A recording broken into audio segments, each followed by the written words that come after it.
My name is Antonis. I come from Greece. I'm representing Crowdpolicy. It's a small company, IT company and software development company based in Athens, Greece. We're partners of Blue Crowdfunding project. Since we are designing, among other solutions, we are designing crowdsourcing platforms for the finance sector, as well as the public administration sector when it comes especially to municipalities and regions. So, do you think crowdfunding is an interesting financial tool in the Mediterranean context, and why?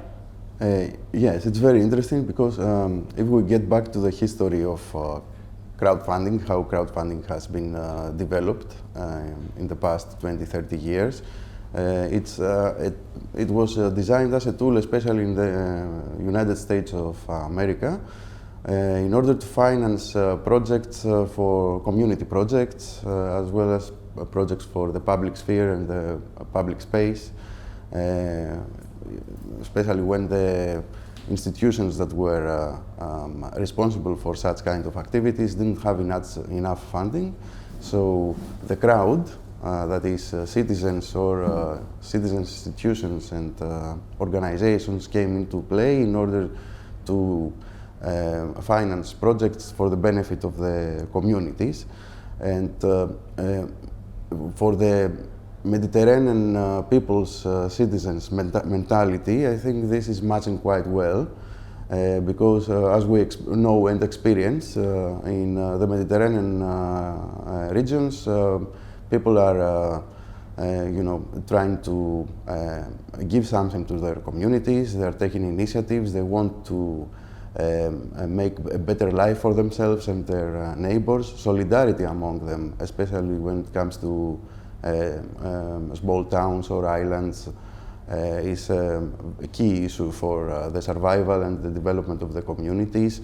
So such kind of activities, I think they are matching quite well for the Mediterranean regions. So crowdfunding can come into play, and especially during our times, and historically, in a historical perspective, the Mediterranean regions were not that highly developed as the northern parts of Europe when it comes to investments. Investment in the Mediterranean countries was always poorer, especially in the southern parts of the countries. And during the last 10 years after the last financial crisis, we see that many investment funding was cut from the governments. We had cuts in the benefits, and etc. And also the banks were not that keen, and they didn't have the capacity to finance projects or entrepreneurs' initiatives, innovative products and services. So crowdfunding can become an alternative scheme in order to finance innovative solutions, business solutions, as well as civic projects that are for the benefit for the communities. Great. And as for match funding, from your perspective, what challenges does face match funding as a tool to finance sustainable development in the Mediterranean region? Well, we are facing a problem in the Mediterranean region because crowdfunding is not that popular. The market of crowdfunding is not that big compared to the British market, for instance, where it is a very popular kind of way to finance projects. So one thing we have to deal with is to make crowdfunding visible to the investors, the entrepreneurs, the communities, and the local authorities as well. This is one thing. Another thing is to make them, not make them, but propagate that it can be matched with different kinds of other kinds of funding. And not just equity funding or investors that come into play and fund a solution, but also structural funds, because this is a great part of funding, especially in the Mediterranean region. Structural funds from the European Regional Development Funds or the European Social Fund are a big stimulus to the Mediterranean economies, and I think the greatest one, according to the numbers and the statistics. So the next step is to try to match crowdfunding with European structural funds, and this can be done. During our project, the Blue Crowdfunding project, the experiments we have conducted for the regions seem to work in that kind of manner. Small projects tried to manage to attract funding via crowdfunding solutions.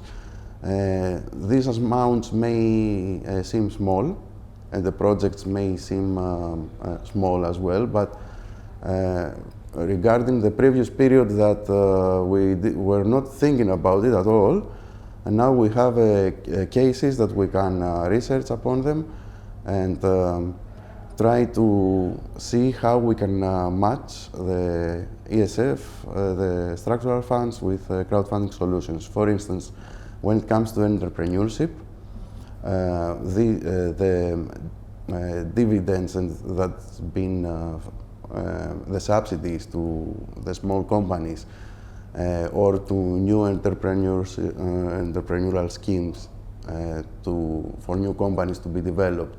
This can be matched with crowdfunding, so that the new entrepreneur or the SME owner shouldn't have only the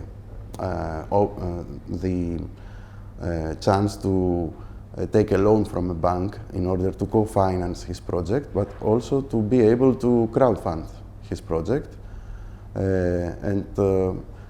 When it comes to civic projects, it's a bit harder because the bureaucracy regarding the local authorities, the central state, and the European Union is a great obstacle, but this obstacle can be overcome if we can show, and the local authorities and the citizen organizations can show to the central governments and the European Union that this can work, and it's very much needed for the projects to be more developed, again for the benefit of the societies.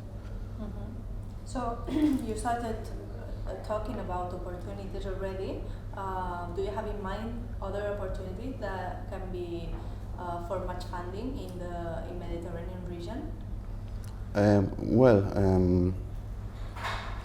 A great opportunity is to match, to get back to the roots somehow of crowdfunding. Crowdfunding is a crowdsourcing technique.